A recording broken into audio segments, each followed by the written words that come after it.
¿Y si nunca hubieras nacido? La verdad que muy pocos soportan. Hay preguntas que no se dicen en voz alta.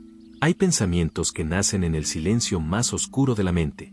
Uno de ellos, el más prohibido de todos, es este. ¿Qué pasaría si nunca hubiera existido? Si este tipo de preguntas resuenan contigo, suscríbete al canal. Solo te tomará un segundo. Queremos construir una comunidad donde el pensamiento profundo, la reflexión sincera y la búsqueda interior no sean un tabú, sino un camino.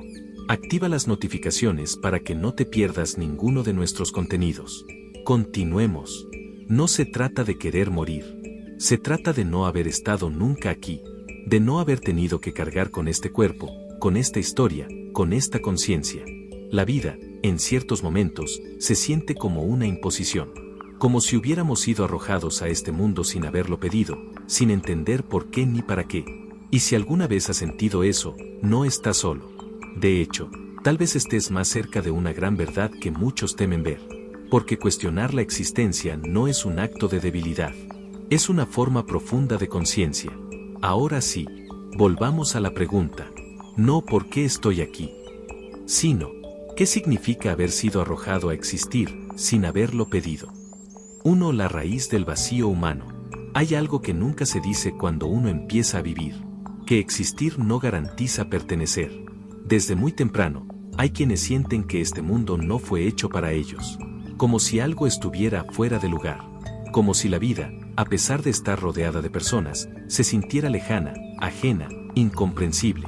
No es tristeza, no es enojo, es algo más hondo, un vacío que no se puede explicar con palabras. Una sospecha silenciosa de que algo salió mal desde el principio. Algunos lo llaman desconexión, otros, depresión existencial, pero en lo más profundo, es una intuición. La idea de que tu vida, tal como ha sido, pudo no haber ocurrido, y nada habría cambiado. Y aunque esa sensación asuste, revela algo que casi nadie quiere aceptar, que el sentido no viene dado, que no hay un guión escrito de antemano, y que, por lo tanto, toda estructura que sostiene nuestra identidad puede, en algún momento, desmoronarse. El problema no es no tener respuestas. El problema es que, en el fondo, sospechamos que quizás no hay preguntas que valga la pena hacer. Cuando el entorno no refleja quién somos, cuando nuestras emociones no encuentran un lugar donde ser contenidas, cuando nuestras palabras no generan eco, es fácil empezar a pensar que el error no está en lo que hacemos, sino en haber nacido. Pero ahí comienza también otra posibilidad. Porque cuando se toca el fondo del sinsentido, solo hay dos caminos: perderse en él, o construir, desde las ruinas, una nueva forma de estar en el mundo. 2. ¿Quién desea no haber nacido? No es lo mismo querer morir que desear no haber existido. El primero es un impulso, el segundo, un juicio sobre toda la vida. No se trata de querer poner fin al dolor, sino de imaginar un mundo en el que ese dolor jamás habría comenzado. Quien desea no haber nacido no está necesariamente buscando la muerte. Lo que anhela es no haber sido arrojado a una existencia que le resulta ajena, incomprensible, absurda. Es una forma de decir, esto nunca debió pasar. Pero, ¿de dónde nace ese deseo? A menudo, no es un evento específico el que lo detona. Es la acumulación silenciosa de años de desconexión, de vacío emocional, de no encontrar un reflejo propio en los demás. Es mirar atrás y no sentir que hubo un momento donde todo hizo sentido. La paradoja es que ese pensamiento no siempre aparece en los momentos más oscuros. A veces, emerge en la calma, cuando la mente por fin se queda en silencio. Y entonces, sin avisar, llega la idea. No quiero morir, pero no quiero seguir existiendo así. Carl Jung lo habría llamado un encuentro con la sombra, esa parte de nosotros que reprimimos, que nos incomoda, que intentamos ignorar. Pero que, cuando emerge, lo hace con toda su fuerza. La sombra no quiere destruirnos. Quiere ser vista. Quiere decirnos que algo dentro está fuera de equilibrio. No hay nada más humano que dudar de la propia existencia. Y sin embargo, pocos lo reconocen. Tal vez por miedo, tal vez por vergüenza. Pero quienes se atreven a mirar de frente esa idea, sin negarla ni glorificarla, comienzan a entender algo esencial.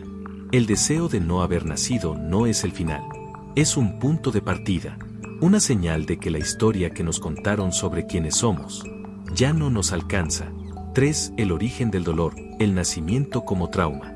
Hay un momento en la vida que marca todo, pero del que no tenemos ningún recuerdo. Un instante que lo define todo, y que, sin embargo, permanece oculto. El nacimiento. No hablamos mucho de eso. Tal vez porque no podemos recordarlo, tal vez porque nos da miedo pensar que algo tan fundamental pudo haber sido violento, confuso, solitario.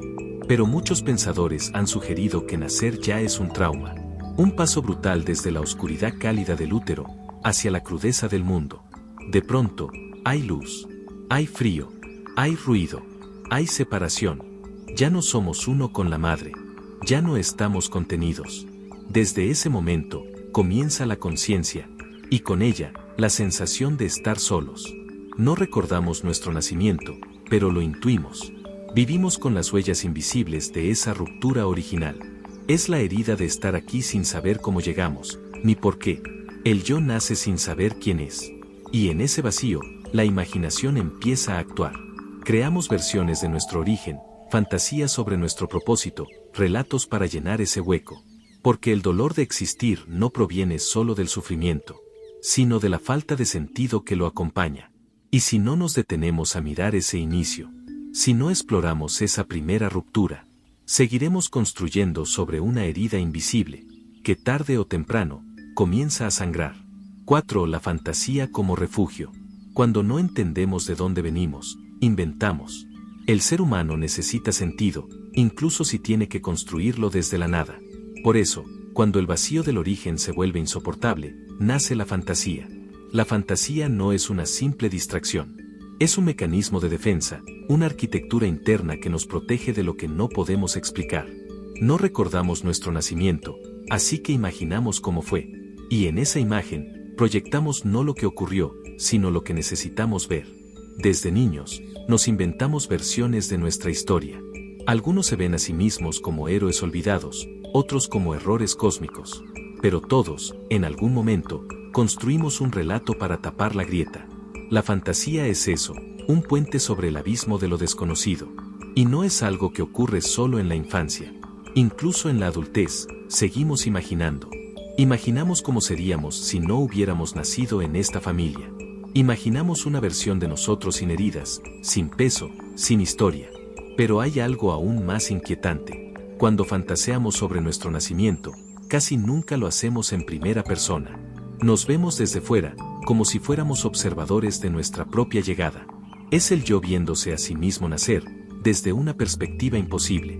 Y sin embargo, todos podemos hacerlo. ¿Qué dice eso de nosotros?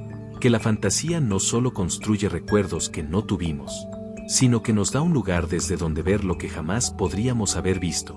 Nos convierte en testigos de lo imposible, y al hacerlo, nos da identidad. Porque no somos solo lo que vivimos. También somos las historias que inventamos para sobrevivir a lo que no entendimos. 5. La mirada que nos forma. No somos quienes creemos ser. Somos lo que imaginamos que los demás ven cuando nos miran.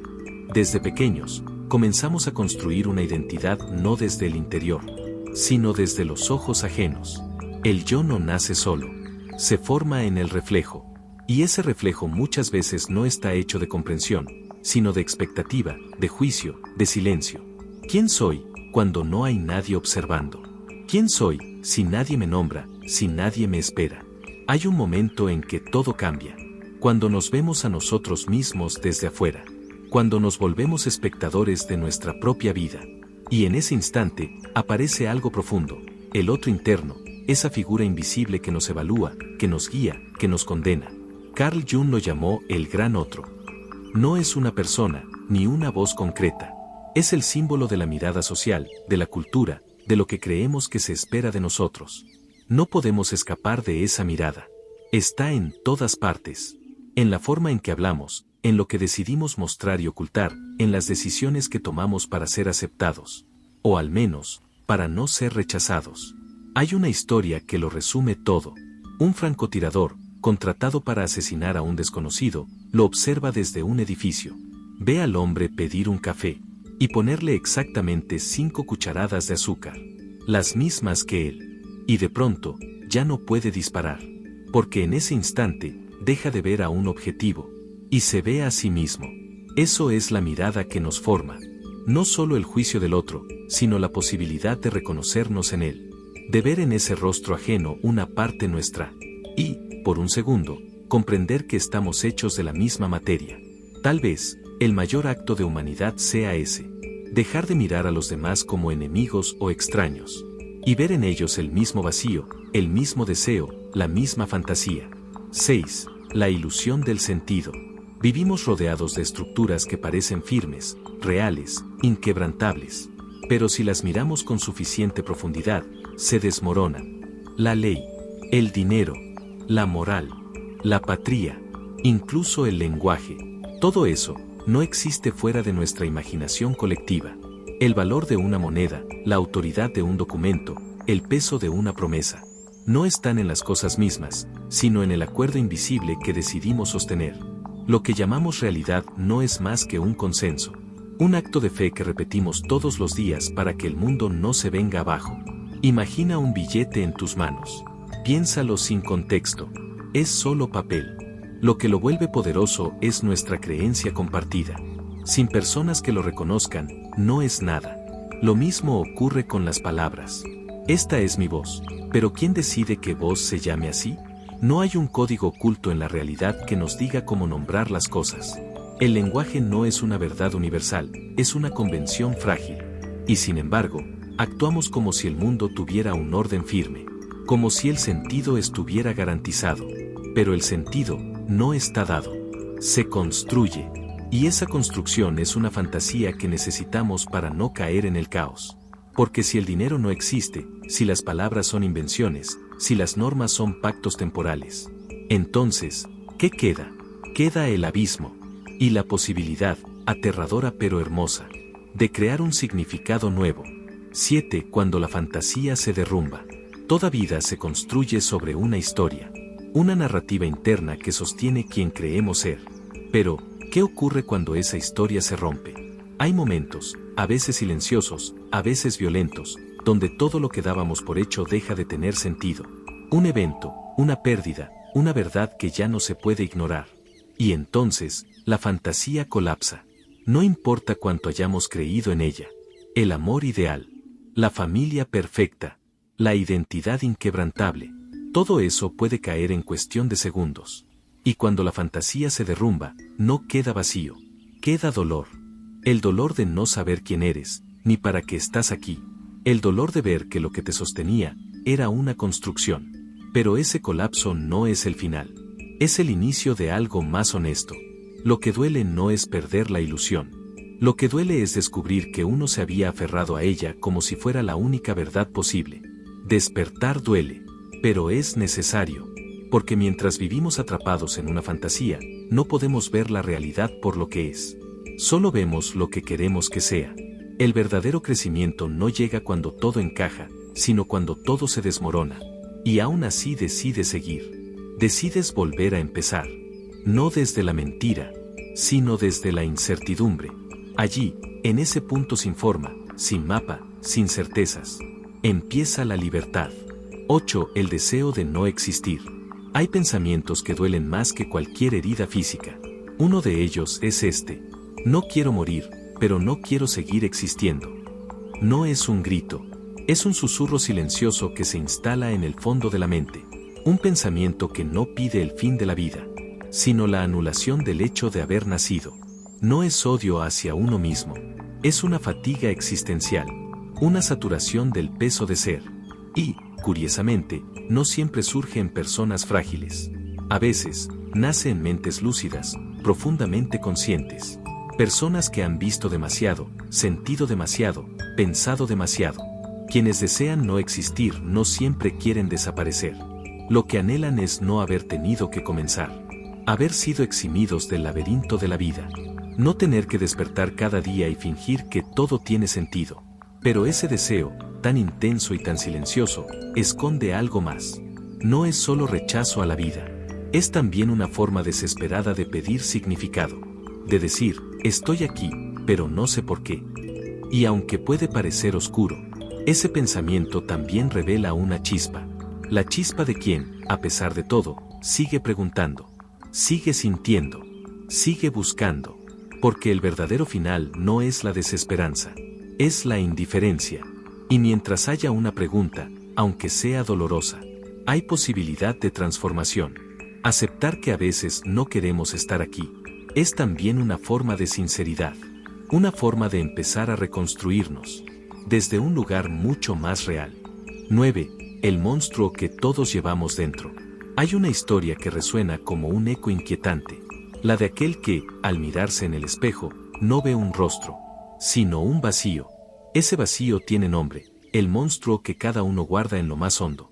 No es una criatura externa, no tiene colmillos ni garras. Es más sutil, más devastador. Es la parte de ti que no quieres mostrar, la que aprendiste a ocultar para encajar, la que finge que todo está bien mientras se derrumba por dentro. Y lo más inquietante es que ese monstruo no aparece para destruirte, aparece cuando ignorarlo ya no es posible. Todos lo llevamos dentro, y cuanto más lo negamos, más poder le damos. Porque no hay nada más peligroso que una sombra silenciada, una herida que no se nombra, un dolor que se oculta tras la sonrisa perfecta. ¿Y sabes cuándo empieza a transformarse ese monstruo?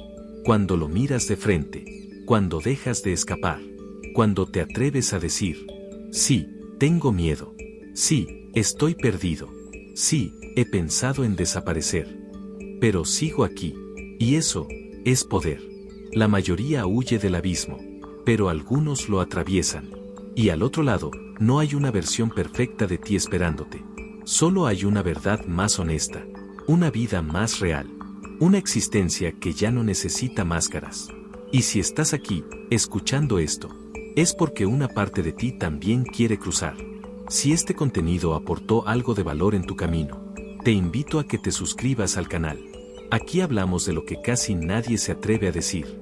Queremos formar una comunidad de buscadores, de personas que ya no temen mirar hacia adentro. Activa la campanita y acompáñanos en este viaje. Nos vemos en el próximo video.